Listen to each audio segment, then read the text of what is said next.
Mind নিয়ে চলতে হবে, টাইমে হচ্ছে মানে টাইমটা খুব স্ট্রিক্টলি মেনটেন করতে হবে, মানে পাংচুয়ালিটিটা খুবই ইম্পর্টেন্ট। তো এই সব কিছু মেনটেন করে ফ্যামিলি হবে কিনা, সো সেক্ষেত্রে কি ফ্যামিলি কি সর্ট আউট বা ফ্যামিলি কি সর্ট করে আপনারা আসছেন? মাশাআল্লাহ, that's a very good thing. So আচ্ছা, কেউ আর না এখানে বলার যে কেন কেবিল ক্রু হতে চাচ্ছেন? সবাই অনেক এনজয় করেছি এবং অনেক কিছু জানতে পেরেছি। এখানে অনেক স্যার ম্যাডাম আমাদেরকে গাইড করেছে।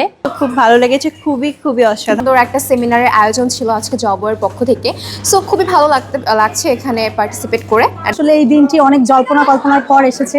আজকে জবের সেমিনারে এসে খুব ভালো লাগছে। প্রথমবার এমন একটা অসাধারণ আয়োজনে জাঁকজমককর এনভায়রনমেন্ট দেখেও আমি খুবই খুশি হয়েছি। খুবই মজা করতে পারলাম। আমার সব ফ্রেন্ডস অ্যান্ড স্যার ম্যাম সবার সাথে খুবই আমার ভালো একটা সময় কেটেছে।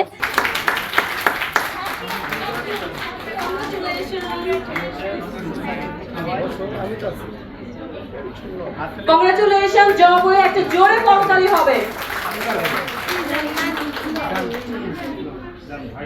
রিয়া